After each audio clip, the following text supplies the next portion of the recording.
எனக்கு அன்பானவர்களே, குடும்பங்களை பற்றி பரிசுத்த ஆவியானவருடைய துணை கொண்டு வேதத்தின் அடிப்படையிலே உங்களோடு கூட நான் பேச விரும்புகிறேன். தியானத்துக்கு ஆதாரமாக 127ஆம் சங்கீதத்தில் 1ஆம் வசனத்தை உங்கள் மத்தியிலே வைக்க விரும்புகிறேன். கர்த்தர் வீட்டை கட்டாராகில் அதை கட்டுகிறவர்களின் பிரயாசம் விருதா. எனக்கு அன்பானவர்களே, இந்த வார்த்தையை யார் கூறியதென்று சொல்லி உங்களுக்கு தெரியும் என்று சொல்லி நான் நினைக்கிறேன். சாலமோன் ராஜா. இந்த சாலமோன் யார் என்று சொல்லி நாம் வேதத்திலே பார்க்கும்போது தாவீது அரசனுடைய மைந்தன் என்று சொல்லி பார்க்கிறோம். பத்சேபாளுக்கு மகனாக பிறந்தவனும் கூட. இவன் தேவன் வாசம் பண்ணுவதற்கு மகிமை பொருந்திய எருசலேம் ஆலயத்தை கட்டியவனும் இவன்தான். தேவ தரிசனம் பெற்ற ஒரு மனிதனும் கூட. தேவன் தரிசனத்திலே தோன்றி நீ விரும்புகிறதை கேள் என்று சொன்னபோது பொன்னையும் பொருளையும் ஆஸ்தியும் அந்தஸ்தையும் அவன் கேட்கவில்லை. ஆண்டவரே, நீங்கள் தந்த இந்த தேசத்தை, இந்த மக்களை நீதியோடும் நேர்மையோடும் ஆள எனக்கு ஞானத்தை தாரும் என்று சொல்லி கேட்கிறான். அவன் உத்தம இதயத்தை கண்ட தேவன் அவனுக்கு ஞானத்தையும் அதோடு ஐஸ்வர்யத்தையும் உணர்வுள்ள இருதயத்தையும் கொடுத்தார் என்று சொல்லி நாம் பார்க்கிறோம். உலகத்திலே சிறந்த ஒரு ஐஸ்வர்யவான் என்று சொல்லியும் நாம் பார்க்கிறோம். சமாதானத்தோடு தேசத்தை ஆட்சி புரிந்த ஒரு மன்னனும் கூட. இப்படிப்பட்ட ஒரு மாபெரும் அரசன் தன் வாழ்க்கை முழுவதையும் ஆராய்ந்து அலசி பார்த்து கூறுகின்ற வார்த்தை தான், கர்த்தர் வீட்டை கட்டாராகில் அதை கட்டுகிறவர்களின் பிரயாசம் விருதா என்று சொல்லி. இறைவன் இல்லாமல் இந்த உலகத்தில் ஒரு நிமிஷம் கூட என்னால் வாழ முடியாது, என் குடும்பத்தை நடத்த முடியாது, இந்த தேசத்தையும் ஆள முடியாது என்பதை நான் புரிந்து கொண்டேன். அவரின்றி நான் இல்லை என்று சொல்லுகிறதை பார்க்கிறோம். நீங்களும் நானும் என்று சொல்ல முடியுமா? இயேசு கிறிஸ்து இல்லாமல் இந்த உலகத்திலே ஒரு நிமிஷம் கூட என்னால் வாழ முடியாது, என் குடும்பத்தை நடத்த முடியாது, இந்த உலகத்திலும் வாழ முடியாது என்பதை நான் அறிந்திருக்கிறேன் என்று சொல்ல முடியுமா என்று கேட்கிறேன். எனக்கு அன்பானவர்களே, ஒரு கிறிஸ்தவனுடைய கடமை என்னவென்றால், முதலாவது தன்னுடைய வாழ்க்கையை கிறிஸ்துவுக்குள் கட்ட வேண்டும். இரண்டாவதாக தன் குடும்பத்தை கிறிஸ்துவுக்குள்ளாக கட்ட வேண்டும். மூன்றாவது தேவனுடைய ராஜ்யத்தை கட்டுகிற குடும்பங்களாக இந்த உலகத்திலே வாழ வேண்டும் என்பதுதான். நான் வேதத்தை பார்க்கும்போது 2 பேர் வீடு கட்ட துவக்குகிறார்கள். ஒருவன் கற்பாறையின் மீது வீடு கட்டுகிறான், இன்னொருவன் மணலின் மீது வீடு கட்டுகிறான். இந்த கற்பாறையின் மீது வீடு கட்டுகிறவன் அதிக நேரத்தை செலவு செய்கிறான், அதிக உழைப்பை பயன்படுத்துகிறான், அதிக பணத்தையும் செலவு செய்து ஒரு கரடு முரடான ஒரு வீட்டை கட்டி முடிக்கிறான். அது பார்ப்பதற்கும் அவ்வளவு அழகாக இருக்கிறது என்று நாம் சொல்ல முடியாது. ஆனால் மணலின் மீது வீடு கட்டுகிறவன் குறைந்த நேரத்தில், குறைந்த உழைப்பில், குறைந்த செலவில் அழகான ஒரு பளபளப்பான வீட்டை கட்டி முடிக்கிறான். எனக்கு அன்பானவர்களே, இந்த மணலின் மீது வீடு கட்டியவன் பாறையின் மீது வீடு கட்டியவனை பார்த்து சிரிக்கிறான். அட பைத்தியக்காரா, என்னை பார்த்தாயா? நான் குறைந்த நேரத்தில், குறைந்த உழைப்பில், குறைந்த செலவில் அழகான ஒரு பளபளப்பான வீடை கட்டியிருக்கிறேன். நீயோ அதிக நேரத்தை செலவழித்தாய், அதிக உழைப்பை பயன்படுத்தினாய், அதிக பணத்தையும் செலவழித்து ஒரு கரடு முரடான ஒரு வீடு தானே கட்டியிருக்கிறாய் என்று சொல்லி மணலின் மீது வீடு கட்டியவன் பாறையின் மீது வீடு கட்டியவனை பார்த்து சிரிக்கிறான். சோதனையின் காலம் வந்தது. காற்று வீசியது, மழை கொட்டியது, வெள்ளம் கரைபுரண்டு வந்தது. 2 வீடு மீதும் மோதியது. இந்த பாறையின் மீது கட்டப்பட்ட வீடு அப்படியே அசையாமல் நிலைத்து நின்றது. மணலின் மீது கட்டப்பட்ட வீடு தகர்ந்து போயிற்று. இப்பொழுது மணலின் மீது வீடு கட்டியவன் தண்ணீரிலே மிதந்து கொண்டிருக்கிறான். பாறையின் மீது வீடு கட்டியவன் இவனை பார்த்து சிரிக்கிறான். அட பைத்தியக்காரா, என்னை பார்த்தாயா குறைந்த நேரத்தில், குறைந்த உழைப்பில், குறைந்த செலவில் அழகான ஒரு பளபளப்பான வீடை கட்டியிருக்கிறேன் என்று சொன்னாயே, இன்று உன் நிலைமை என்னவாயிற்று என்று சொல்லி இந்த பாறையின் மீது வீடு கட்டியவன் மணலின் மீது வீடு கட்டியவனை பார்த்து சிரிக்கிறான்.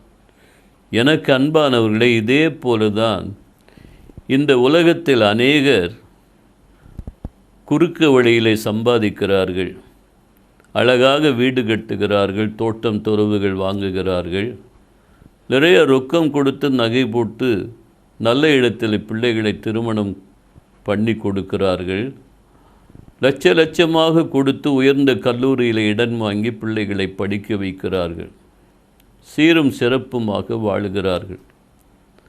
அதே நேரத்தில் கிறிஸ்துவாகிய கன்மலையின் மீது தன் அஸ்திபாரத்தை போட்டு பாடுகள், துன்பங்கள், உபத்திரவங்கள், இழப்புகளுக்கு மத்தியிலும் ஸ்டெடியாக வீடு கட்டி கொண்டு வருகிறவர்களையும் நாம் பார்க்கிறோம்.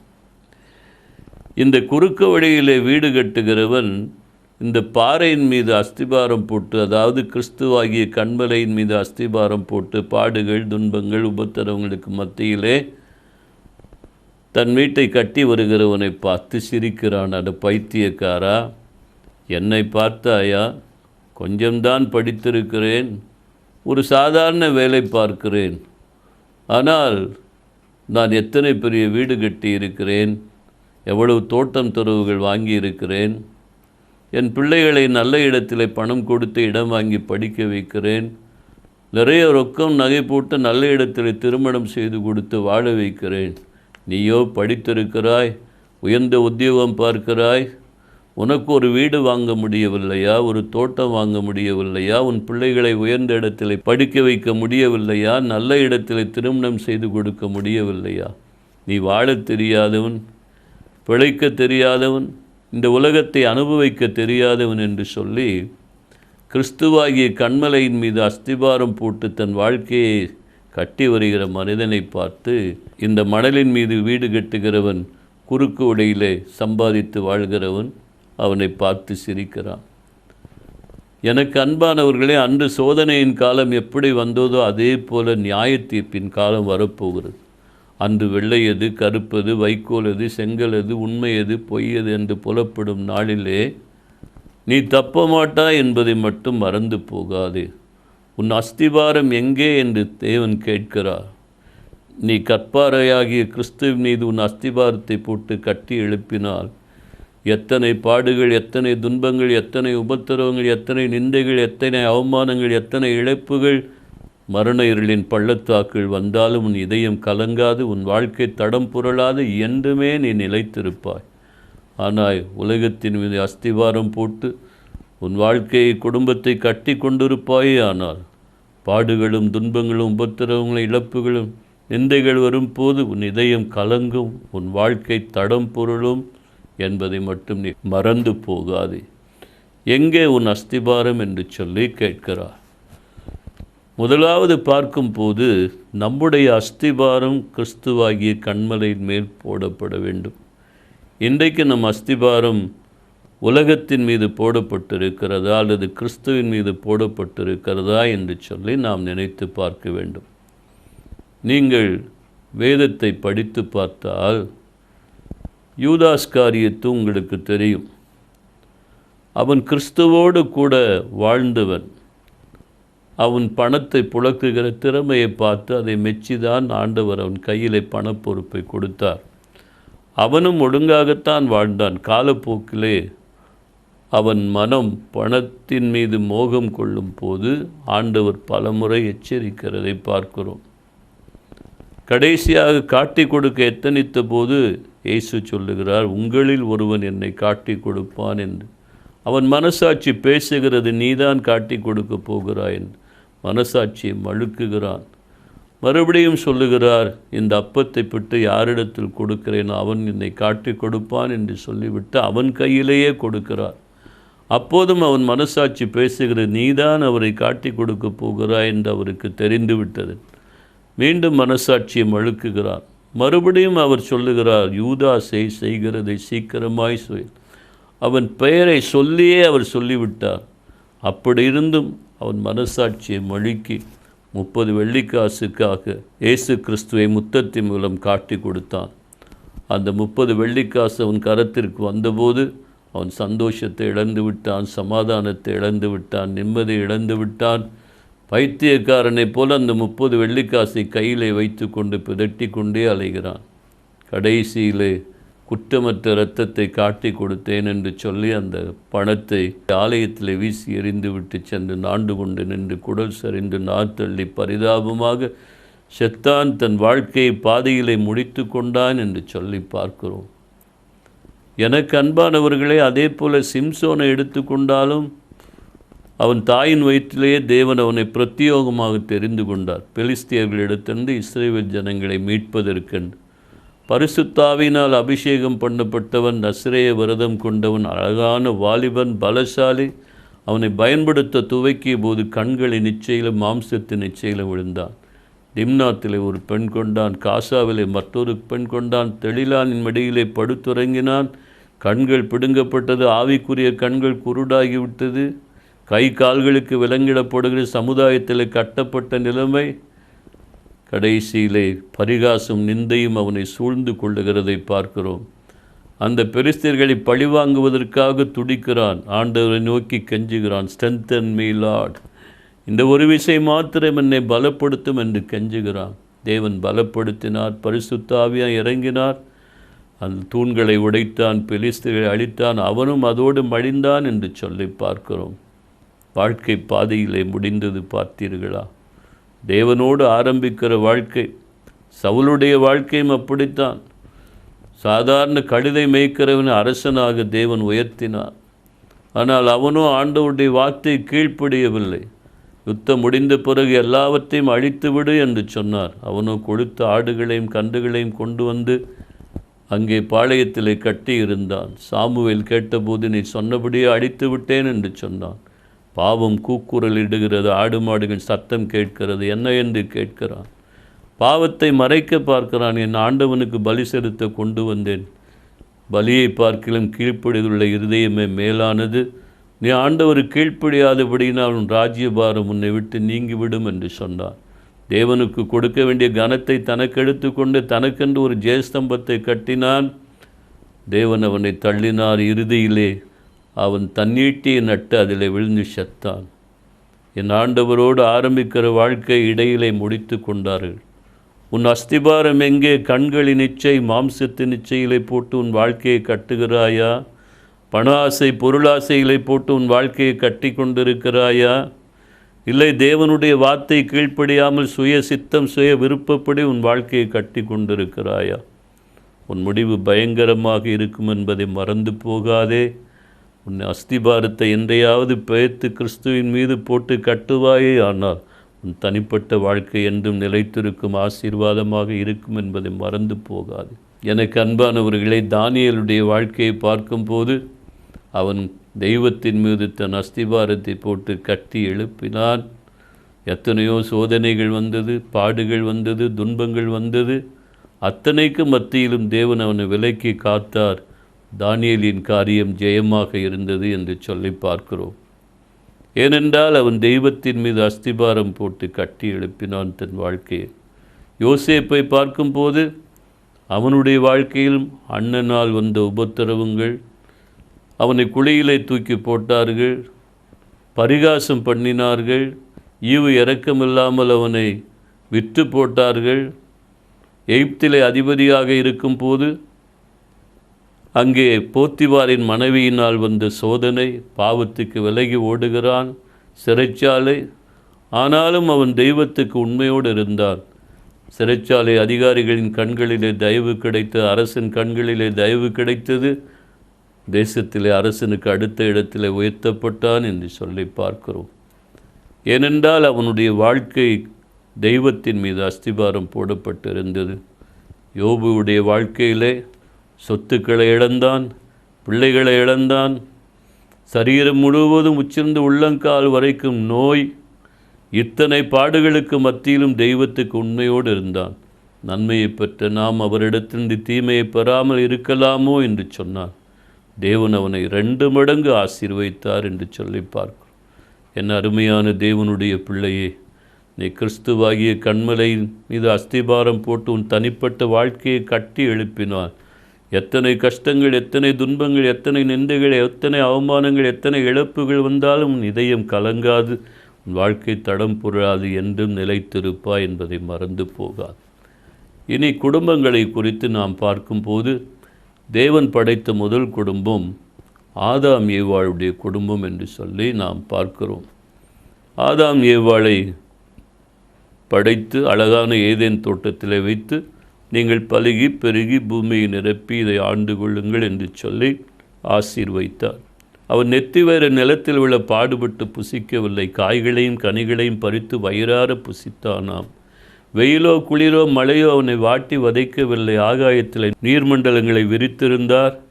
இயற்கையின் மத்தியிலே அவன் படுத்துறங்கினான் என்று சொல்லி பார்க்கிறோம். மனிதனுக்கு விரோதிகளே கிடையாது. வெள்ளாடும் சிங்கம் உண்டாக மேயுமாம், விரியன் பாம்பின் புற்றுக்குள்ளே கைவிட்டாலும் அது அவனை தீண்டாதாம். அந்த அளவுக்கு அவனுக்கு பாதுகாப்பு கொடுத்து வைத்திருந்தார். ஒரே ஒரு கட்டளை கொடுத்தார், எல்லா கனிகளையும் புசிக்கலாம், இந்த விலக்கப்பட்ட விருட்சத்தின் கனியை மட்டும் நீ புசிக்க வேண்டாம், புசிக்கும் நாளிலே சாகவே சாவாய். ஆனால் ஆதாம் ஏவாள் தேவனுடைய வார்த்தைக்கு கீழ்ப்படியாதபடி சர்ப்பத்தின் வார்த்தைக்கு பிசாசானவனுக்கு கீழ்ப்படிந்து அந்த விலக்கப்பட்ட விருட்சத்தின் கனியை பறித்து புசித்தார்கள். தேவ சன்னிதானத்தை விட்டு விரட்டப்பட்டார்கள் என்று சொல்லி பார்க்கிறோம். பூமி சபிக்கப்பட்டது, முள்ளையும் கருக்கையும் பிறப்பித்தது, பலனை கொடுக்க மறுத்தது. இரத்தத்தின் பெருந்துளிகள் வேர்வையாக விழுமளவுக்கு பாடுபட்டு அதன் வருத்தத்தின் பலனை புசித்தார்கள். காயின் ஆபேல் பிறந்தார்கள். காயினுக்கு ஆபேல் மீது பொறாமை, அவனை கொலை செய்கிறார். தேவ சாபம் வருகிறது எங்கே பார்க்கிறோம். எனக்கு அன்பானவர்களே, அவன் சொல்லுகிறான், நீரிட்ட சாபம் கொடிது, என்னை காண்கிறவர்கள் கொண்டு போடுவார்களே என்று சொல்லி அடையாளத்தை போடுகிறார். என்னை கொல்ல மாட்டார்கள் என்று சொல்லி.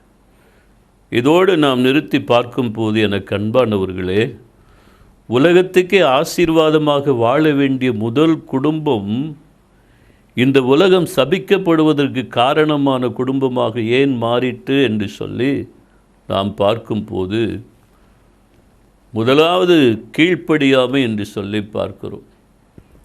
தேவன் எல்லாவற்றையும் புசிக்கலாம், இந்த நடுமரத்தின் விலக்கப்பட்ட விருட்சத்தின் கனியை மட்டும் நீ புசிக்க வேண்டாம், அதை புசிக்கும் நாளிலே நீ சாகவே சாவா என்று சொன்னார்.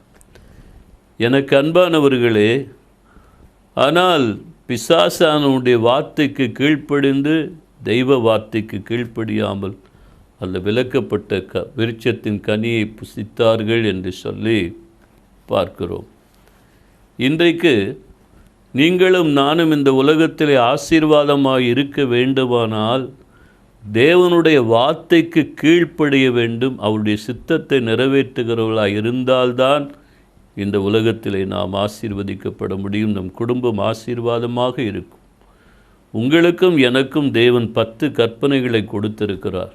உபாகம் 28:1-14 வரைக்கும் நீங்கள் படித்து பார்க்கும்போது, இந்த 10 கற்பனைகளுக்கு கீழ்ப்படிந்து இதை கைக்கொண்டு இதன்படி நடந்தால் உன்னை கீழாக்காமல் மேலாக்குவை, நீ வாளாகாமல் தலையாவாய், நீ கடன் வாங்க மாட்டாய், அநேக ஜாதிகளுக்கு கடன் கொடுப்பாய் என்று சொல்லி அவர் சொல்லியிருக்கிறார்.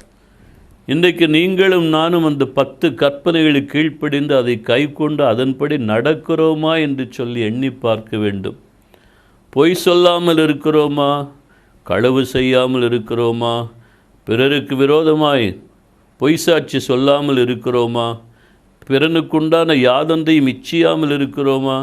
விபச்சாரம் செய்யாதிருப்பாயாக என்று சொல்லி இருக்கிறார். இன்றைக்கு அப்படிப்பட்ட பாவங்களை நாம் செய்யாமல் இருக்கிறோமா?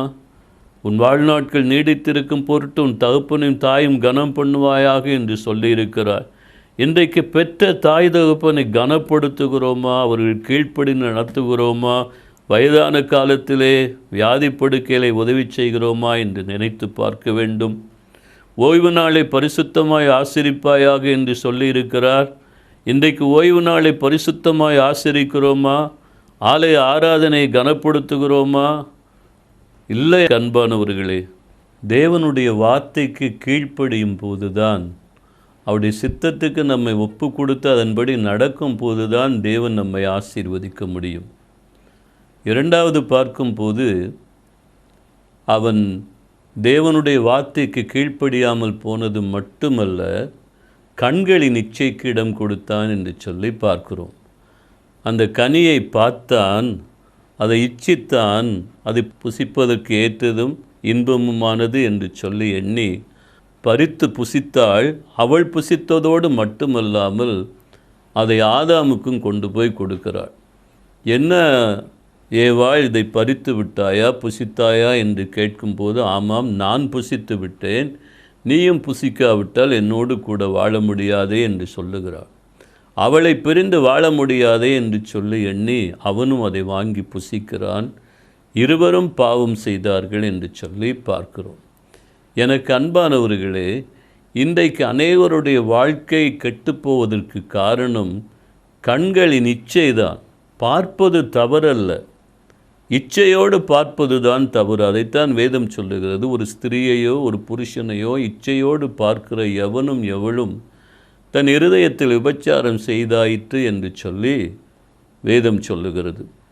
எனக்கு அன்பானவர்களே, இன்றைக்கு நம்மில் அநேகர் பல வீடுகளுக்கு செல்லுகிறோம். வீடுகளுக்கு செல்லும்போது முதல் அறையிலே உட்கார்ந்து நாம் அவர்களோடு பேசுவதில்லை. சிலர் என்ன செய்கிறார்கள், அங்கே போன உடனே ஒவ்வொரு அறையாக போய் என்னென்ன வாங்கி வைத்திருக்கிறாள், என்னென்ன இருக்கிறது என்று சொல்லி பார்க்கிறோம். நாமாய் சென்று பார்ப்பது தவறு. அவர்கள் நம்மை அழைத்து சென்று வீட்டுக்குள் ஒவ்வொரு பகுதியாக காட்டினால் அதை பார்ப்பதில் தவறல்ல. ஆனால் நாம் என்ன வைத்திருக்கிறார்கள், ஏது வைத்திருக்கிறார் என்று பார்த்து விட்டு வந்து வீட்டிலே ஒருவருக்கொருவர் சண்டை போடுகிறதை பார்க்கிறோம். மனைவி சொல்லுகிறாள், அவர்கள் கொஞ்சம்தான் சம்பளம் வாங்குகிறாங்க, டிவி வச்சுருக்காங்க, ஃப்ரிட்ஜு வச்சுருக்கிறாங்க, வாஷிங் மிஷின் வச்சுருக்கிறாங்க, அவங்க வீட்டில் இல்லாத பொருளே இல்லை. நான் வேலை பார்க்குறேன், நீ வேலை பார்க்குற, உனக்கு ஒரு டிவி வாங்க முடியாதா, ஒரு ஃப்ரிட்ஜு வாங்க முடியாதா, ஒரு வாஷிங் மிஷின் வாங்க முடியாதா, இல்லாட்டி ஒரு ஸ்கூட்டர் வாங்க முடியாதா அப்படின்னு சண்டை போடுறாங்க. ஏன் காரணம்? அது மேலே உள்ள ஒரு ஆசை, பொருளாசைன்னு சொல்லி பார்க்குறோம். அது நம்ம குடும்பத்தின் நிம்மதியை கெடுக்குது. எனக்கு அன்பானவர்களே, ஒரு மனிதன் 50 ரூபா சம்பாதிச்சா 49 ரூபா 99 பைசா செலவழிச்சா அவங்க வீட்டில் கடன் இல்லை, பிரச்சனை வராது. ஆனால் 50 ரூபா சம்பாதிச்சுட்டு 50 ரூபா ஒரு பைசா கூட செலவழித்தாலும் அது கடன் வரும், குடும்பத்தில் பிரச்சனைகள் வரும். வரவுக்கு தக்க செலவை நம்ம வைத்து கொள்ளும் போது தான் நம்ம குடும்பத்தில் பிரச்சனை வராதுன்னு சொல்லி நீங்கள் மறந்து விடக்கூடாதுங்க. கடன் வாங்கி, வட்டிக்கு வாங்கி, லோன் போட்டு ஒரு பைக் அல்லது ஒரு காரு வாங்கி, என்னையும் பார் என் காரையும் பார் அங்கு இங்குமா ஓட்டிகிட்டு போய் கடைசியில் எங்கேயாவது முட்டி ரிப்பேர் பண்ண முடியாமல், இல்லாட்டி பெட்ரோல் வாங்க முடியாமல் கொஞ்ச நாள் அப்படியே போட்டு கடைசியில் அந்த வண்டி ஒன்றுக்காமல் விற்று நம்ம தெருவில் கடன்பட்டு போகிறத விட வாங்கிறதுக்கு வசதி இருந்தால் வாங்கணுமே தவிர கடன்பட்டு வட்டிக்கு வாங்கி அதை வாங்கணும்னு சொல்லி ஆசைப்படுவது தவறு. வரவுக்குள்ளே நம்ம செலவு வச்சுக்கணும், இச்சை அடக்கம் நமக்கு இருக்கணும்னு சொல்லி நீங்கள் மறந்துடக்கூடாதுங்க. வேதத்தை படித்து பார்த்தீங்கன்னா எத்தனையோ பேருடைய வாழ்க்கை கண்களின் இச்சையினால், மாம்சத்தின் இச்சையினால் சீரழிந்து போனதை நம்ம பார்க்குறோம். மூன்றாவதாக நாம் பார்க்கும்போது, எனக்கு அன்பானவர்களே, பிறர் மீது பழி சுமத்துறதை பார்க்குறோம். தேவன் கேட்கிறார், ஆதாமே நீ என்ன செய்தேன்னு கேட்கும்போது, ஏன் புசித்தேன்னு கேட்கும்போது, நான் புசிக்கலை, நீர் கொடுத்த ஏவாள் என்னை புசிக்கும்படி செய்துட்டான், ஏவாள் மீது பழியை சுமத்துறான். என்ன ஏவாள்னு சொல்லி அவட்டை கேட்கும்போது அவள் சொல்கிறான், நான் புசிக்கலை, இந்த சர்ப்பம் என்னை வஞ்சித்து போட்டதுன்னு சர்ப்பத்தின் மேலே பழியை சுமத்துறான். தேவன் சர்ப்பத்தை சபித்தார், ஸ்திரீயின் வித்து உன் தலையை நசுக்கும் என்று சொன்னார். இவர்களை பார்த்து சொன்னார், நீங்கள் என் வார்த்தைக்கு கீழ்ப்படியாதபடியினால் இனி இந்த தோட்டத்தில் இருக்கக்கூடாது என்று சொல்லி தோட்டத்தை விட்டு விரட்டினார் என்று சொல்லி பார்க்கிறோம். எனக்கு அன்பானவர்களே, இன்றைக்கு அநேகருடைய வாழ்க்கையிலே, அநேகருடைய குடும்பத்திலே பிரச்சனைகளும் கண்ணீரும் ஏற்படுவதற்கு காரணம் பிறர் மீது பழி சுமத்துகிறதை நாம் பார்க்கிறோம். ஒரு வீட்டிலே ஒரு பொருள் உடைந்து விட்டால் வேலைக்கு போயிட்டு வந்து யார் இந்த பொருளை உடைச்சதுன்னு கேட்டால் உடனே மனைவி சொல்கிறான், நான் உடைக்கலைங்க, உங்கள் பிள்ளை தான் உடைச்சிருக்கோம், அவன் தான் அங்கே நின்று விளையாண்டுக்கிட்டு இருந்தான் அப்படின்னு சொல்லி பிள்ளை மேலே பழி சுமத்து. பிள்ளைய 2 அடி அடித்து என்னன்னு கேட்டால் அவள் சொல்வான், நான் இல்லைங்க, உங்கள் வேலைக்காரி அங்கே தான் பெருக்கிக்கிட்டு இருந்தால் அவள் தான் தட்டி போட்டு உடைச்சிருப்பான்னு வேலைக்காரி மேலே பழியை போடும். வேலைக்காரிகிட்ட கேட்டால் நான் ஒன்றும் செய்யலைங்க, உங்கள் அம்மா கண்ணு தெரியாதவங்க அங்கே உருட்டிக்கிட்டு இருந்தாங்க, அவங்க தான் தட்டி விட்டு உடைச்சி. அம்மாவுக்கு 2 ஏச்சு பேச்சு. எத்தனை பேருக்கு வீட்டில் அதனால் பிரச்சனை பார்த்தீங்களா? ஏதோ தவறி விழுந்து போச்சு, நடந்து போச்சு, மன்னிச்சிங்கன்னு மன்னிப்பு கேட்டிருந்தா ஒருத்தரோடு அந்த பிரச்சனை முடிஞ்சு போயிடும். அப்போ அடுத்தவங்க மேலே பழியை சுமத்துறதுனால பாருங்கள் எத்தனை பேருக்கு கஷ்டம், எத்தனை பேருக்கு துன்பங்கள் உண்டாகுது பார்த்தீங்களா? இதான் அவங்களுக்கு 3வது ஒரு காரணம். ஆகையினால தான் அந்த குடும்பத்தில் சாபமும் துக்கமும் கண்ணீரும் மரணமும் பிரவேசிச்சதுன்னு சொல்லி பார்க்குறோம். உலகத்துக்கே ஆசீர்வாதமாக இருக்கக்கூடிய முதல் குடும்பம் இந்த உலகம் சபிக்கப்படுறது காரணமான குடும்பமாக போயிடுச்சுன்னா, 1 கீழ்ப்படியாமை, 2 கண்களின் இச்சை, 3வது பிறர் மீது பழி சுமத்துதல். ஆகையினால் அந்த குடும்பத்தில் சாபம் துக்கம் கண்ணீர் மரணம் பிரவேசி. இன்றைக்கு நம்ம குடும்பத்தில் சாபமும் துக்கமும் கண்ணீரும் மரணமும் வேதனையும் இருக்குன்னா, நீங்களும் நானும் ஆண்டவருடைய வார்த்தைக்கு கீழ்ப்படியில் உலகத்தின் பொருளாசை உலக ஆசைகளுக்கு இடம் கொடுத்திருக்கிற காரணம் மற்றவர்களை நாம் மதிக்காது மற்றவர்கள் மீது பழி சுமத்துறது தான். இதை நம்ம மாற்றிக்கொள்ளும் போது நிச்சயமாக தேவன் நம் குடும்பத்தை ஆசீர்வதிப்பார்ன்றதை மறந்துடக்கூடாது. 2வது ஒரு குடும்பம் லோத்தினுடைய குடும்பம். ஆபிரகாமுடைய அண்ணன் மகன்தான் லோத்து. ஆபிரகாமும் லோத்து ஒன்றா வாழும்போது அவங்க மேய்ப்பர்களுக்குள்ள பிரச்சனை உண்டாயிட்டு பிரியக்கூடிய ஒரு காலம் வந்த போது ஆபிரகாம் சொல்கிறார் லோத்தை பார்த்து, இனி நம்ம 2 பேரும் ஒன்றா வாழ்கிறது ரொம்ப கஷ்டம், ஆகையினால நீ உனக்கு தேவையான ஒரு இடத்தை தெரிந்து கொள், அதுக்கப்புறம் நான் போகிறேன். இவன் வயதில் குறைந்தவன் சொல்லியிருக்கலாம், நீங்கள் வயதானவங்க முதலாவது உங்களுக்கு ஒரு இடத்தை எடுத்துக்கோங்க, அதுக்கப்புறம் நான் அடுத்த பக்கம் போகிறேன்னு சொல்லியிருக்கலாம். ஆனால் இவன் அதுக்கு இல்லாமல் அவன் சுய சித்தத்துக்கு இடம் கொடுத்து கண்களை ஏறிட்டு பார்த்தான். தூரத்தில் சோதோம் குமாரா அவன் கண்களுக்கு தெரிஞ்சு பசுமையான செழிப்பான அழகான ஒரு நகரமாக அவனுக்கு காணப்பட்டது. ஆனால் அது சாபத்தீடான ஒரு நகரம், பாவம் நிறைந்த ஒரு பகுதி, இறைவனுடைய கோபாக்கினை இறங்கக்கூடிய ஒரு பகுதி, அக்னியும் கந்தகமும் அது அழிக்க போகுது.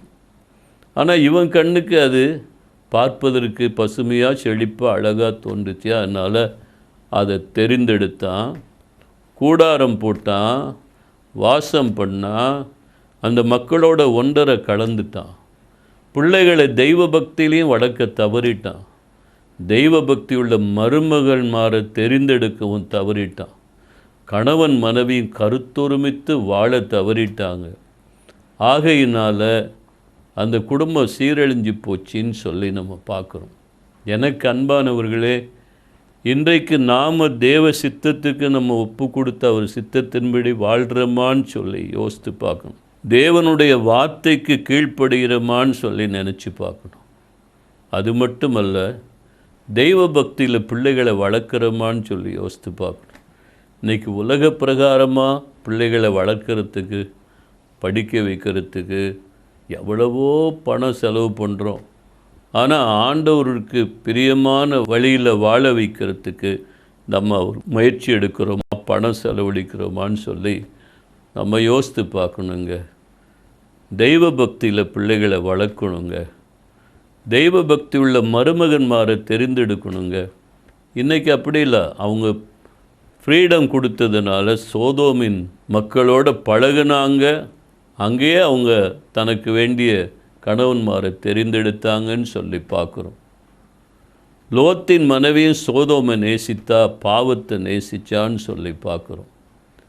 கடைசியாக பார்க்கும்போது தேவன் சோதோமை அழிக்க சித்தம் கொண்டபோது ஆபிரகாம் திறப்பின் வாசலில் நின்று லோத்து குடும்பத்துக்காக மன்றாடுகிறதை பார்க்குறோம். ஒரு தூதனை அனுப்பி லோத்தும் அவன் மனைவி பிள்ளைகள்லாம் அழைச்சி ஜீவன் தப்ப இந்த சமபூமி எங்குன்னு இல்லாமல் ஓடுங்கன்னு சொல்லி அந்த தேவதூதன் வந்து எச்சரிப்பு கொடுக்குறான். அப்போ லோத்து மனைவியை கூப்பிட்டான், மனைவி வந்துட்டா. மகளை கூப்பிட்டா, 2 மகளும் வந்துட்டாங்க. ஆனால் 2 மருமகன்மாரும் வர மறுத்துட்டாங்க. சோதோமின் வாழ்வை இன்பத்தை விட்டுட்டு வர மறுத்துட்டாங்க. மனைவிகிட்ட சொல்கிறான், என் அன்பு மனைவியே, சோதோமில் அக்னியும் கந்தகம் விழும்போது நீ திரும்பி பார்க்காத, திரும்பி பார்த்தா அழிஞ்சு போவன் தேவன் சொல்லி இருக்கிறாரு, அதனால் திரும்பி பார்க்காம வான்னு சொல்கிறான். மனைவியை 2 பிள்ளைகளையும் அழைச்சிட்டு ஓடும் போது வானத்தின் மதவுகள் திறக்கப்பட்டு அக்னியும் கந்தகம் சோதோமில் விழும்போது நான் வாழ்ந்த சோதோம், நான் இன்பத்தை அனுபவித்த சோதோம் அழிகிறதே என்று திரும்பி பார்த்தாள். உப்பு தூணாக மாறினாள். அவள் ஜீவனை இழந்தாள். கணவன் மனைவியை இழந்தான். 2 பிள்ளைகளும் பெற்றோரை இழந்தார்கள், கணவனை இழந்தார்கள். கடைசியில் 2 பிள்ளைகளும் தகப்பனிடத்தில் பிரவேசித்தார்கள். அந்த குடும்பம் சீரழிஞ்சு போயிடுச்சின்னு சொல்லி பார்க்குறோம். எனக்கு அன்பானவர்களே, இன்றைக்கு கிறிஸ்தவ குடும்பங்கள்னு சொல்கிற நாம் இன்றைக்கி தேவ சித்தத்துக்கு நம்ம ஒப்பு கொடுத்துருக்கோமா? தேவனுடைய வார்த்தைக்கு கீழ்ப்படுகிறோமா? தெய்வ பக்தியில் பிள்ளைகளை வளர்க்குறோமா? தெய்வ பக்தி உள்ள மருமகள் மாற தெரிந்தெடுக்கிறோமா? கணவனும் மனைவியும் கருத்தொருமித்து வாழ்கிறோமா? லோத்தின் மனைவி கருத்தொருமித்து வாழலை, கீழ்ப்படியாதனால்தான் அழிஞ்சா. இந்த குடும்பத்துக்கு அவ்வளோ பெரிய சீரழிவு வந்துச்சு. இன்றைக்கி நம்ம கருத்தொருமித்து வாழ்கிறோமான்னு நினச்சி பார்க்கணும். இல்லை, இப்படிப்பட்ட தவறுகள் நம்ம குடும்பத்தில் காணப்பட்டால் அதை நம்ம ஆண்டவர்கிட்ட சொல்லி அறிக்கையிட்டு மனம் திரும்பும்போது தேவன் நம்ம குடும்பத்தை மாற்றுவார், ஆசீர்வதிப்பார். அடுத்து ஏலியினுடைய குடும்பம். ஏலி ஒரு பிரதான ஆசாரியன்னு சொல்லி பார்க்குறோம். இவனுக்கு 2 பிள்ளைகள் இருந்தாங்க, ஓப்பினி பினகாசன். அவங்களுடைய பட்ட பெயர் பேலியாளின் மக்கள் என்று சொல்லி. இந்த 2 பிள்ளைகளும் ஆலயத்துக்கு வர்றவங்ககிட்ட தவறாக நடந்தாங்க. ஆண்டவனுக்கு காணிக்கை படைக்கும் போது வெந்துகிட்டு இருக்கும்போதே ஒரு கம்பியை வச்சு குத்தி அதில் வர்றதெல்லாம் பலி செலுத்துறதுக்கு முன்னாலேயே அவங்க அபகரித்து எடுத்துக்கிட்டாங்கன்னு சொல்லி பார்க்குறோம். ஆண்டவனுக்கு படைக்கிறதுக்கு முன்னாலே எடுத்துக்கிட்டாங்கன்னு சொல்லி பார்க்குறோம்.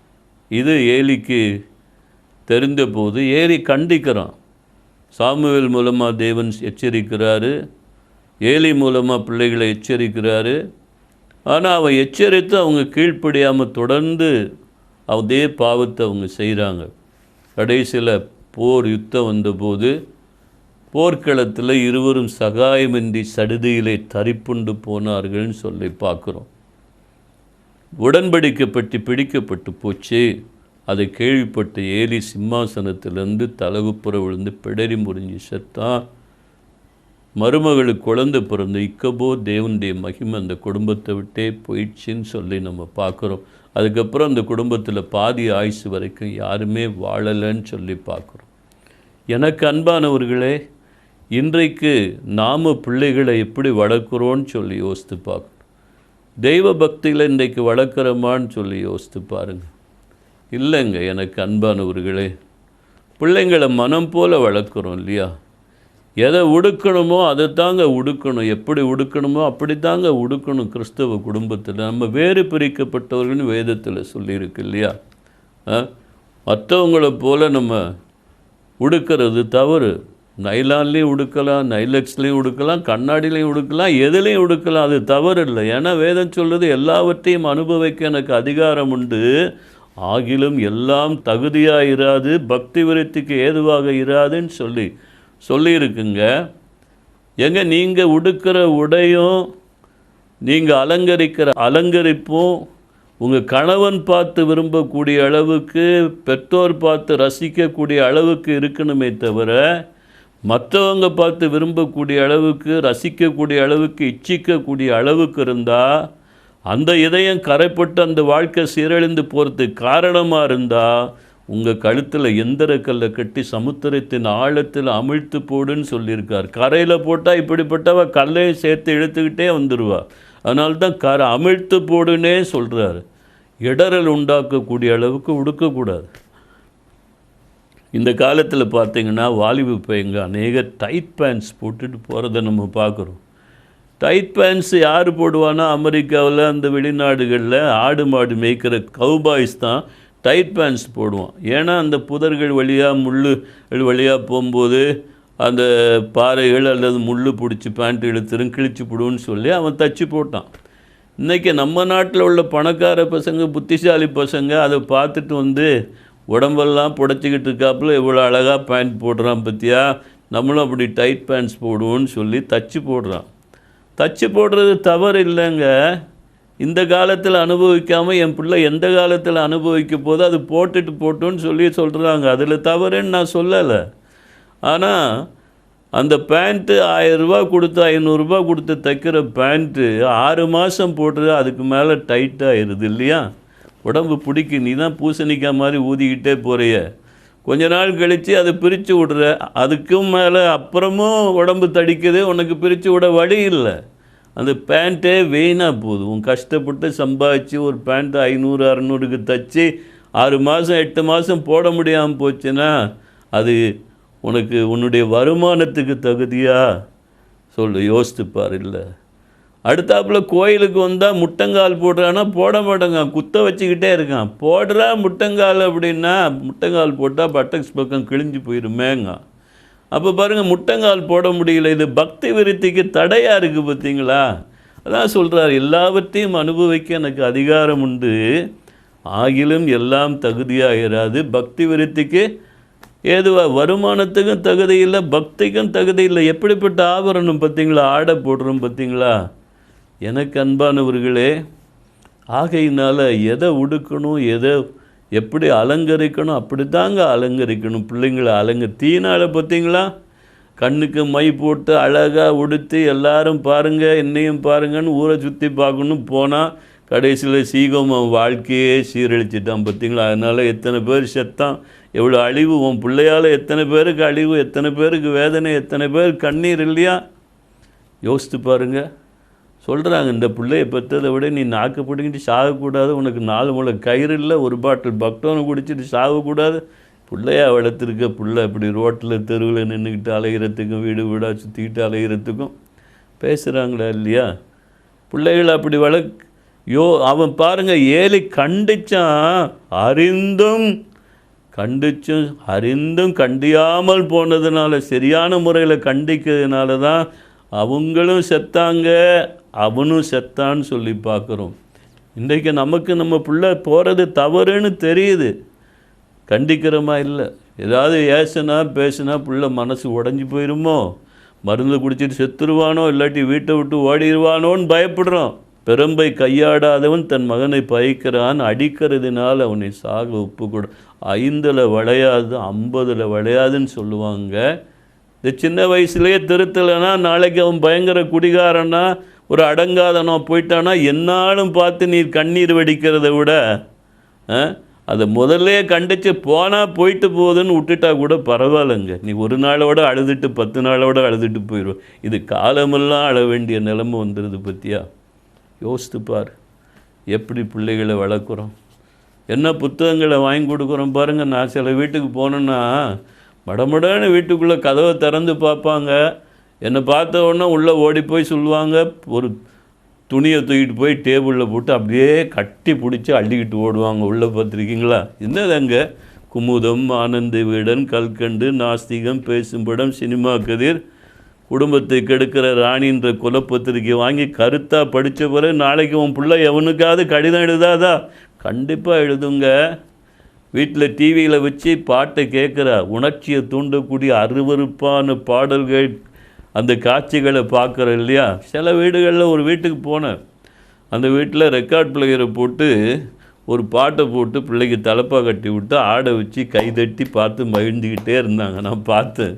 இன்றைக்கி வீட்டில் ஆடுவா, நாளைக்கு தெருவில் ஆடுவா, நாளைக்கு எவனாவது ஒருத்தனோட ஓட போகிறான், நீ நாக்க பிடிங்கிட்டு சாக போகிற, இல்லாட்டி 4 முளை கயிறில் தொங்க போகிற. காரணம், நீ வாங்கி கொடுக்குற ஆபாச புத்தகங்களை படிக்கிறவா எழுதுவா, வீட்டில் கேட்குற பாடல்கள், பார்க்குற காட்சிகள் உன் பிள்ளை உள்ளத்தை கரைப்படுத்துது, சீரழிக்குது.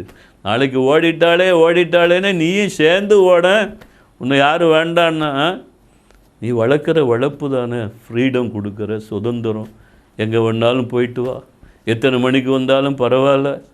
யோசித்து பாரு, இப்படி உன் பிள்ளைய வளர்த்தா எப்படி? சின்ன வயசுலேயே கண்டித்து பக்தி முறைப்படி வளர்க்கணும். கோயிலுக்கு போனான்னா, சண்டே ஸ்கூலுக்கு போனான்னா, சண்டே ஸ்கூல் டீச்சராக போனான், சண்டே ஸ்கூல் டீச்சராக போனால் எல்லாரோட பேசுவா, பழகுவா, ஏதாவது நடந்துடும். ஏன் சினிமாவுக்கு போனால், பிக்னிக் போனால் இங்கே ஒருத்தனோட ஓடுவாங்க, 4 பேரோடு சேர்ந்து ஓடுவாள். அப்போ நீ நாக்குப்பிடிச்சு சாக வேண்டியது தானே? கோயிலுக்கு போம்மா, சண்டே ஸ்கூல் போம்மா, விபிஎஸ்க்கு போம்மான்னு அனுப்பி வைக்கணும். அங்கெல்லாம் அனுப்ப மாட்டேங்க. நாடகத்துக்கு, எக்ஸிபிஷனுக்கும், சினிமாவுக்கும் நீ அனுப்பி வச்சா பிறகு எப்படி உன் பிள்ளை உருப்படும்? எனக்கு அன்பானவர்களே, பிள்ளைகளை தெய்வ பக்தியில் வளர்க்காததுனால பார்த்திங்களா, அந்த குடும்பத்தில் தகப்பனும் செத்தான், பிள்ளைகளும் செத்தாங்க. நீங்காத நியாயத்தீர்ப்பு இக்கபோ தேவனுடைய மகிமை அந்த குடும்பத்தை விட்டு போயிடுச்சு. பாதி ஆயுசு வரைக்கும் அந்த குடும்பத்தில் யாரும் வாழலை. அந்த நிலைமை உனக்கும் உன் குடும்பத்துக்கும் வரக்கூடாது. ஆகையினால் உன் பிள்ளைகளை தெய்வ பக்தியில் கண்டித்து நீ வளர்த்தா உன் பிள்ளைகளை ஆசீர்வாதமாக இருப்பான். உன் குடும்பம் என்றைக்கும் ஆசீர்வாதமாக நிலைச்சிருக்குன்றதை மறந்துடக்கூடாது. சில நல்ல குடும்பங்களை பற்றி நான் சொல்ல விரும்புகிறேன். ஏனோக்குடைய குடும்பம் உங்களுக்கு தெரியும். அவரை குறித்து வேதத்தில் என்ன எழுதியிருக்கு? ஏனோக்கு தேவனோடு சஞ்சரித்தான். ஈனோக் வாக்ட் வித் காட் என்று எழுதப்பட்டிருக்கு. குடும்ப வாழ்க்கையிலே அவனும் ஆண்டவரோடு வாழ்ந்தான், அவன் பிள்ளைகளையும் ஆண்டவரோடு வாழ வச்சான், தெய்வ பக்தியில் வளர்த்தான்னு சொல்லி பார்க்குறோம். ஏனோக்கு தேவனோடு சஞ்சரித்தான். இன்றைக்கி நாமும் நம்ம குடும்பமும் தேவனோடு சஞ்சரிக்கிற ஒரு குடும்பமாக இருக்குமா? யோசித்து பாருங்கள். அதிகாலையிலே ஜெபிக்கிற ஜெபம் நம்ம வாழ்க்கையில் இருக்கா? யோசித்து பாருங்கள். அதிகாலையில் என்னை தேடுகிறவன் தான் என்னை கண்டடைவான்னு சொல்லியிருக்கார். காலைதோறும் என் கிருபை புதிதாக இருக்குன்னு சொல்கிறார். புதிய புதிய கிருபைகளையும் ஆசீர்வாதங்களையும் நீங்கள் பெற்று வாழணுன்னா அதிகாலையிலே ஒரு சமூகத்தில் காத்திருக்க பழகணுங்க, பழகணும். என் வாழ்க்கையில் இன்றைக்கு வரைக்கும் நிலைத்திருக்கேன்னா எத்தனை மணிக்கு படுத்தாலும் என்னை சரியாக 4 மணிக்கு எழுப்பி விடுவார் தெரியுமா? இன்றைக்கி நான் செய்தி கொடுக்குறேன், இன்றைக்கி நான் தேவ சன்னிதானத்தில் பைபிளை கையில் வச்சு சொல்கிறேன். சரியாக 3:30 மணிக்கு நான் எழும்புனேங்க. எழும்பி 3:30லேருந்து 5:30 வரைக்கும் ஜெபம் பண்ணிவிட்டு அப்புறம் பைபிள் படித்து குடும்ப ஜெபத்தை பண்ணிட்டு தான் நான் இங்கே வந்திருக்கிறேன். என்றைக்குமே 4 மணி தவறுனா 4:15 என் தேவன் தானாக என்னை எழுப்பி விடுவார் தெரியுமா? அதிகாலையிலே ஜெபிக்கிற ஜெபம், குடும்ப ஜெபம். அடுத்து நம்ம வீட்டில் தாய் தகப்பன் பிள்ளைங்க சேர்ந்து, இல்லாட்டி தாயும் பிள்ளைங்களும், இல்லாட்டி தகப்பனும் பிள்ளைங்களுமாவது உட்காந்து ஒரு 2 பாட்டு பாடி வேதத்தை வாசித்து ஒரு ஜெபத்தை பண்ணி முடிக்கணுங்க. குடும்ப ஜெபம் கண்டிப்பாக இருக்கணும். அது குடும்பத்தை கட்டி காக்கிற ஜெபங்க. அதே போல் இரவுலையும் குடும்ப ஜெபம் நம்ம வீட்டில் இருக்கணுங்க.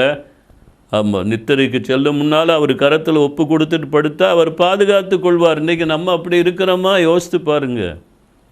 அடுத்தாப்புல உபவாச நாளை நியமித்து பாலுன்ற குழந்தை முதல் கொண்டு முதியோர் வரைக்கும் கூட்டி சேர்த்து உபவாசம் பண்ணு, அப்பொழுது நீ கூப்பிடுவாய், நான் இதோ இருக்கிறேன் என்று மறு உத்தரவு அருளிச்சேவேன்னு சொல்லியிருக்கார். உபவாச நாளை நியமித்திருக்கிறோமா? நாமும் நம்ம குடும்பமும் உபவாசம் சேர்ந்து ஜெபிக்கிறோமா?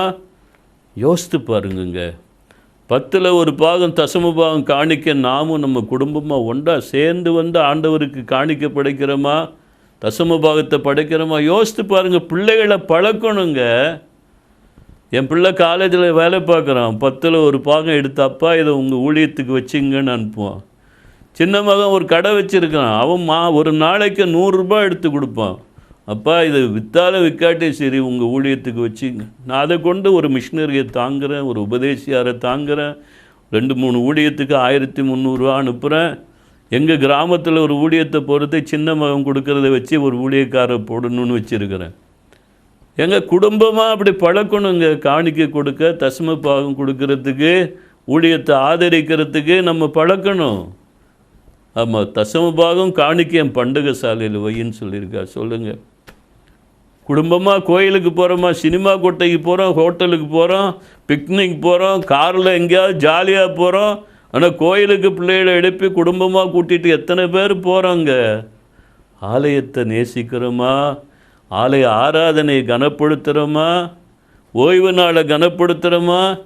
இல்லைங்க. கர்த்தருக்கு பயந்து குடும்பமாக வாழணுங்க. அதனால தான் குடும்பமாக வாழ போய் தான் ஏனோக்குடைய மகன் மெத்துசலா 969 ஆண்டுகள் இந்த உலகத்தில் உயிரோடு இருந்தான். உலகத்திலே அதிக நீடிய ஆயுளுள்ள ஒரு மனிதன். காரணம், அவன் கர்த்தருக்கு பயந்து தன் குடும்பத்தை நடத்தினான். இன்றைக்கி நம்ம நடத்துகிறோமா அப்படி? நோவா குடும்பத்தை எடுத்துக்கிட்டிங்கன்னா, நோவா தேவனுடைய வார்த்தை கீழ்ப்படிஞ்சாங்க. இந்த உலகத்தை நான் ஜலத்தினால அழிக்க போகிறேன்னு சொன்னார். நம்புனா, ஆமாம், விசுவாசித்தாங்க. விசுவாச குடும்பங்க. இன்றைக்கி தேவனுடைய வார்த்தையை விசுவாசிக்கணும். ஏன்னா அவர் சொல்கிறார், நீ விசுவாசித்தால்தான் தேவனுடைய மகிமையை காண்பாய்ன்னு சொல்கிறார். உன் விசுவாசத்தின்படியே தான் உனக்கு ஆக கடவுதுன்றார். விசுவாசித்தவளே பாக்கியவதின்னு சொல்கிறார். விசுவாசம் உள்ள ஜபந்தான் பிணியாளையை ரட்சிக்கும்னு சொல்கிறார். விசுவாசம் இல்லாமல் நீ தேவனுக்கு பிரியமாக இருக்கவே முடியாதுன்னு சொல்லிட்டாரு. நம்ம விசுவாசம் இருக்கா நம்மகிட்ட சொல்லுங்கள். அவன் ஆண்டவர் சொன்ன வார்த்தையை அப்படியே நம்புனா, விசுவாசித்தான். ரெண்டாவது கீழ்ப்படிஞ்சான். பார்த்தீங்களா? இந்த அளவுக்கு இப்படி ஒரு பேழையை செய்யி, நான் உலகத்தை அழிக்க போகிறேன் அப்படின்னு சொன்னப்போ அந்த வார்த்தையை நம்புனா, விசுவாசித்தான், கீழ்ப்படிஞ்சு. ஏயா இவ்வளோ அளவு கட்டணுமா, இப்படி தான் இது பண்ணுமான்னு கேட்கல. அவர் சொன்னபடியே கீழ்ப்படிஞ்சு பேழையை கட்டணும். நீ சொல்லுப்பா, உலகத்தை ஜலத்தினால அழிக்க போகிறேன், மனம் திரும்பு, பேழைக்குள்ளே வான்னு சொல்லுன்னு பிரசங்கம் பண்ணுன்னு சொன்னார். அவன் கீழ்ப்படிஞ்சு போய் பிரசங்கம் பண்ணுனான். உலகமாவது ஜலத்தினால் அழிய போகிறார். இந்த கிழவனுக்கு 60க்கு மேலே கிருகிருப்புன்னு சொன்ன மாதிரி இவனுக்கு பைத்தியம் பிடிச்சிட்டுன்னு கேலி பண்ணாங்க, கிண்டல் பண்ணாங்க. ஆண்டவர் சொன்னார், நீயும் உன் குடும்பம் பேழைக்குள்ளே பிரவேசி, மிருக ஜீவங்கள்லாம் ஏற்றிட்டு. ஆமாங்க, அவனும் மனைவியை கூப்பிட்டான். மனைவி வந்துட்டா. லோத்தின் மனைவி வர தவறிட்டா. இவ வர்றா, பிள்ளைகளை கூப்பிடுறான். மகன்மாரை 3 பேர் வந்துட்டான். மருமகளை கூப்பிடுறான். பார்த்தீங்களா? மருமகளும் வந்துட்டா. எல்லாரும் பேழைக்குள்ளே ஏறிட்டாங்க. பார்த்தீங்களா? எல்லாம் கருத்தொருமித்து வாழ்ந்தாங்க. பார்த்தீங்களா? கணவன், மனைவி, மகன் 3 பேர், மருமக அத்தனை பேரும் பேழைக்குள்ளே பிரவேசித்தாங்கன்னு சொல்லி பார்க்குறோம். லோத்து வீட்டில் கருத்தொருமித்து வாழலை. அவன் குடும்பம் அழிஞ்சு போச்சு, சீரழிஞ்சு போச்சு. இங்கே அப்படி இல்லை.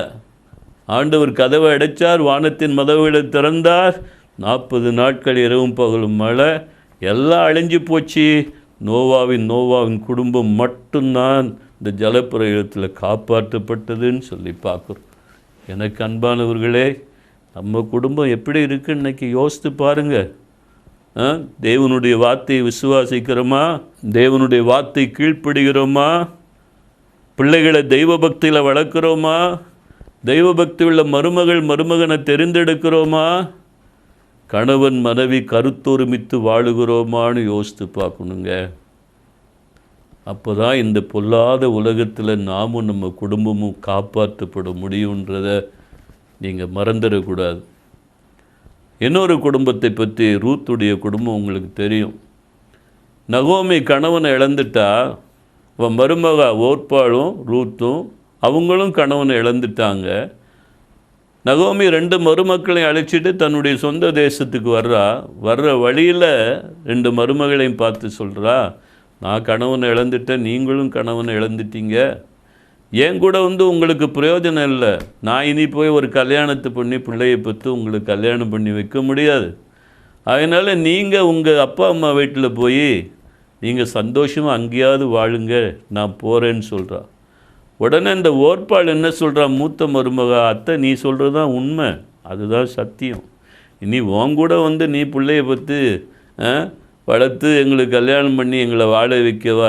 எங்கள் அப்பா வீடு பெரிய வீடு, நல்ல வசதி இருக்குன்னு அங்கே போய் சந்தோஷமாக வாழ்ந்துக்கிடுறேன்னு சொல்லிவிட்டு அவள் மாமியாரை விட்டுட்டு போயிட்டா. இன்றைக்கி அநேக மருமக்கமார் அப்படி தான் இருக்கிறாங்க. மாமியார் மாமனார் கஷ்டப்பட்டா, குடும்பத்தில் பிரச்சனை வந்தால், நீ நாசமாக போ, நான் என் அப்பங்கூட போய் நல்லா சந்தோஷமாக வாழ்ந்துட்டு போகிறேன்னு விட்டுட்டு போயிடுறாங்கங்க. ஆனால் ரூத் என்ன சொல்கிறா பார்த்தீங்களா, அத்தை நான் உன்னை விட்டு போகவே மாட்டேன், உன் தேசம் என் தேசம், நீ தங்கும் இடத்தில் நானும் தங்குவேன், உன் ஜனம் என் ஜனம், உன் தேவன் என் தேவன் சொல்லி அவளை பின்பற்றி போகிறா. எனக்கு அன்பானவர்களே, இன்றைக்கி நம்ம எப்படிங்க இருக்கோம், நம்ம பிள்ளைங்க எப்படி இருக்காங்க? கல்யாணம் பண்ணி கொடுத்த பிறகு கணவன் எங்கேயோ அங்கே தான் மனைவி இருக்கணுங்க. அதுக்கெல்லாமல் கணவனை விட்டுட்டு தாய் வீடுன்னு வரக்கூடாதுங்க. எனக்கு அன்பானவர்களே, அது பட்டிக்காடாக இருக்கட்டுமே, பட்டணமாக இருக்கட்டுமே, வசதி இருக்கட்டும், வசதி இல்லாத ஒரு இடமா இருந்தாலும் கணவன் எங்கே இருக்கானோ அங்கே தான் மனைவி இருக்கணும். அதான் ஒரு குடும்ப பெண்ணுக்கு அழகு, ஒரு பெண்ணுக்கு அழகு. எனக்கு அன்பானவர்களே, அப்புறம் சொல்கிறா பாருங்க, நீ தங்கும் இடத்தில் நானும் தங்குவேன். அது மாட கூட கோபுரமாக இருந்தாலும் சரி, குடிசை வீடாக இருந்தாலும் சரி, கணவன் எங்கே இருக்கானோ, எந்த வீட்டில் தங்குறானோ அங்கே தான் மனைவி தங்கணுங்க. மற்ற வசதிகளை கணவனை விட்டுட்டு மற்ற வசதிகளை தேடக்கூடாது. கணவன் எங்கேயோ அங்கே தான் மனைவி இருக்கணும். அந்த குடும்பம் தான் ஆசீர்வாதமாக இருக்கும். எனக்கு அன்பானவர்களே, ஒருவேளை மாமனார் குடிகாரனாக இருக்கலாம், மாமியார் சண்டைக்காரியாக இருக்கலாம், நாத்தனா அடங்காதவளாக இருக்கலாம். அங்கே போய் வீட்டில் போய் எப்படிங்க தங்கன்னு நீ சொல்லலாம். இல்லைங்க, உன்னை ஏன் அந்த வீட்டுக்கு ஆண்டவர் அனுப்பியிருக்கார்? ஒரு பர்பஸோட. அந்த குடிகாரனை மாமனாரை திருத்த, மாமியாரை திருத்த, அந்த நாத்தனாரை திருத்த, உன் ஜபத்தினாலையும் கண்ணீர்னாலையும் உன் தியாகத்தினாலையும் இந்த குடும்பத்தை மாற்றுறதுக்கு தான் உன்னை அனுப்பியிருக்கிறாரு தவிர, ஐயோ அந்த குடும்பம் குடிகார குடும்பம், வசதி இல்லை, அந்த வீட்டில் ஒரு டிவி இருக்கா, அந்த வீட்டில் ஒரு ரேடியோ இருக்கா, அந்த ஒரு டாய்லெட் இருக்கா, ஒன்றுமே இல்லை அந்த வீட்டில், அந்த ஊரில், நான் எப்படி அங்கே இருப்பேன்னு ஓடி வரக்கூடாதுங்க. அது கஷ்டமோ துன்பமோ கஞ்சியும் தண்ணியும் குடிக்கையோ ஏதோ அதை பற்றி இல்லை. கணவன் எங்கேயோ அங்கே தான் மனைவி இருக்கணும். உன் கண்ணீர்னாலையும் ஜபத்தினாலையும் தியாகத்தினாலும் உழைப்புனாலையும் இந்த குடும்பத்தை முன்னுக்கு கொண்டு வரணும், ஆசீர்வதிக்கணும், ஆண்டவருக்குள்ளே வழி நடத்தணும். அதுதான் உன்னை அங்கே அனுப்பியிருக்கார். அடுத்தாப்புல பாருங்கள், உன் ஜனம் என் ஜனம்ன்றா. கல்யாணம் பண்ண பிறகு உன் அப்பன் வீடு என் அப்பன் வீடுன்னு பிரிக்கிற பிஸ்னஸே இருக்கக்கூடாது. ரெண்டும் ஒரே வீடு. நீ ஒரே சரீரம், ஒரே மாம்சம், ஒரே ஆத்மாவாக இருக்குது போல் அந்த ரெண்டு குடும்பமும் அப்படி தான் ஒரே குடும்பமாக இருக்கணுங்க, பிரிக்கக்கூடாதுங்க. கல்யாணம் பண்ணி போன பிறகு மாமனார் மாமியாரும் உன் தாய் தகப்பனாக மாறணும். அவர் கூட பிறந்தவங்க நாத்தனாரெல்லாம் உன் கூட பிறந்த சகோதரியாக மாறணும். அதுக்கு இல்லாமல் அவங்களுக்கு ஒரு சலுகை, இவங்களுக்கு ஒரு சலுகை இல்லையா? இன்றைக்கி பாருங்கள், சில வீடுகளில் வாசலில் பார்த்துக்கிட்டே இருப்பாங்க.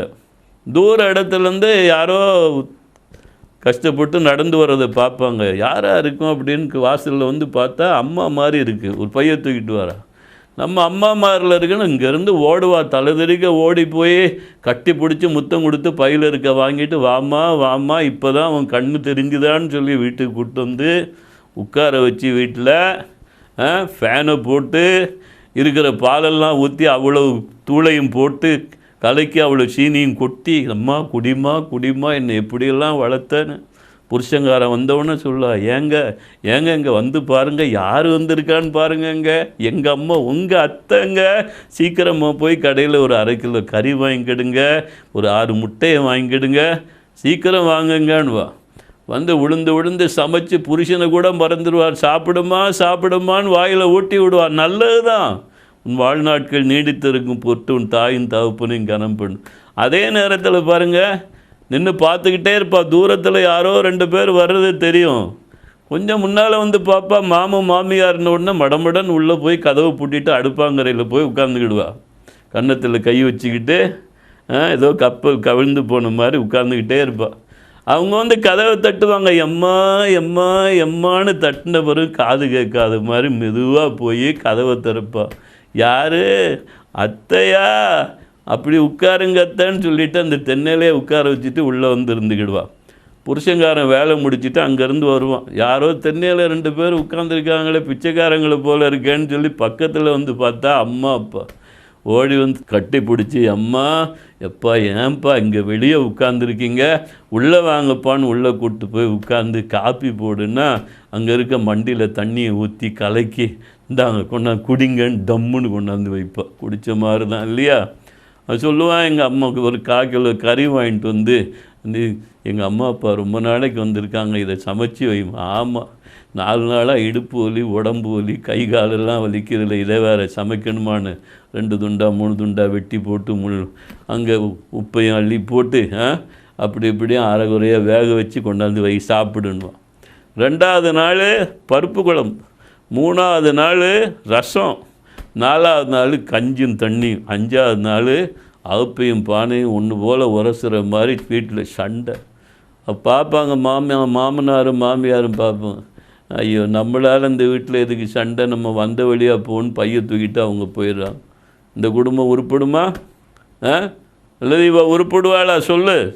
உன் வீட்டில் எப்படி நடக்கிற சொல்லு. உன் அப்பா ஒரு பக்கம், அம்மா ஒரு பக்கம், அவங்களுக்கு ஒரு தனி கண்காணிப்பு. மாமன் மாமியார் வந்தால் அவங்களுக்கு ஒரு கண்காணிப்பு இல்லையா? எப்படி நீ ஆசீர்வாதமாக இருப்ப? தாயும் தகப்பனும் உன் மாமன் மாமியாரும் உன் தாய் தகப்பனாக மாறணும். உன் குடும்பம் ஒன்றா இருக்கணும், தெரியுமா? உன் குடும்பம் என் குடும்பம்னு பிரிக்கக்கூடாது. அடுத்தாப்புல பாருங்கள், உன் தேவன் என் தேவன் சொல்கிறான். அவன் கணவனுடைய தெய்வம் தான் மனைவியுடைய தெய்வமாக இருக்கணும். மனைவியுடைய தெய்வம் ஒருவேளை கணவனுடைய தெய்வமாக இருக்கலாம். அது நியாயமானபடினா. ஒரு கிறிஸ்தவன்னா அப்படி இல்லை. இன்றைக்கி அநேகர் பாருங்கள், கல்யாணம் பண்ணுறதுக்காக கிறிஸ்தவனாக மாறி கல்யாணத்தை பண்ணிவிட்டு அதுக்கப்புறம் இந்து கோயிலுக்கே மற்ற கோயில்களுக்கு கூட்டிகிட்டு போகிறாங்க இல்லையா? எத்தனை குடும்பங்கள் அப்படி நடக்க தெரியுமா? இல்லைங்க. எனக்கு அன்பானவர்களே, கல்யாணம் பண்ண பிறகு கணவன் மனைவி கருத்தொருமித்து ஒரே கோயிலுக்கு போகணும். ஒன்று போல் புருஷன் ஒரு பக்கம் மனைவி ஒரு பக்கம் போகிற வழக்கமே இருக்கக்கூடாதுங்க. ஒருத்தர் பெந்தேகோஸ்தே, ஒருத்தர் சிஎஸ்ஐ, இன்னொருத்தர் இன்னொரு இடம் இல்லைங்க. கணவன் மனைவி கருத்தொருமித்து ஒன்று போல் கோயிலுக்கு போங்க, ஒன்று போல் வாங்க, ஆண்டவரை ஆராதிங்க. அதுக்கு இல்லாமல் பிரிஞ்சு போகாதீங்க. கணவன் பரிசுத்தவானாக இருப்பான். மனைவி சொல்லுவா, உன்னை கட்டினதுலேருந்து ஒரு சினிமா உண்டா, ஒரு ஹோட்டல் உண்டா, ஒரு ஊர் உண்டா, இப்படி உன்னை கட்டிக்கிட்டு அழுகிறேன்னேன்னுவா. புருஷனுடைய பரிசுத்த வாழ்க்கைக்கு இடரெல்லாம் வாழக்கூடாதுங்க. அதே போல் மனைவி பக்தி உள்ளவளாக இருக்கலாம். எப்போ பார்த்தாலும் வீட்டுக்குள்ளேயே கிடக்க ஒரு பூவை வச்சுக்கிட்டு ஒரு பொட்டை வச்சுக்கிட்டு பாதி உடம்பு தெரிகிறாப்புல உடைய உடுத்திட்டு என் கூட ஜாலியாக வாயன் எல்லாரும் பார்க்குறாப்புல, அட பாவமே. அவள் பரிசுத்த வாழ்க்கைக்கு இடரெல்லாம் ஒரு கணவன் இருக்கக்கூடாதுங்க. 2 பேரும் கருத்தொருமித்து வாழணும், ஆலயத்துக்கு போகணும். அப்போ தான் அந்த குடும்பம் ஆசீர்வாதமாக இருக்கும்னு சொல்லி நம்ம பார்க்குறோம். இப்படி உன் தேசம் என் தேசம், நீ தங்கும் இடத்தில் நானும் தங்குவேன், உன் ஜனம் என் ஜனம், உன் தேவன் என் தேவன் சொல்லி அவள் வாழ்ந்தா. அவள் தான் போவாஸ் என்ற செல்வ சீமானை மணந்து சீரும் சிறப்புமாக வாழ்ந்து அந்த குடும்பத்தில் தான் இயேசு கிறிஸ்து தோன்றினார். உலக உத்தமர், உலக இரட்சகர் தோன்றினார்னு பார்க்க. இவங்கெல்லாம் தேவனுடைய ராஜ்யத்தை கட்டுறதுக்கு காரணமாக இருந்த குடும்பங்கள். அப்படிப்பட்ட குடும்பங்களைப் போல நாமும் தேவனுடைய ராஜ்யத்தை கட்டுற குடும்பங்களாக இருந்து ஆண்டவர் வரும்போது 1000 அல்ல கோடான கோடி மக்களை நாம் ஆதாயப்படுத்தி குடும்பமாய் தேவ சன்னிதானத்தில் போய் சேருவோம். கர்த்தர் தாமே நம்மையும் நம் குடும்பத்தையும் ஆசீர்வதிப்பாரார். ஆமென்.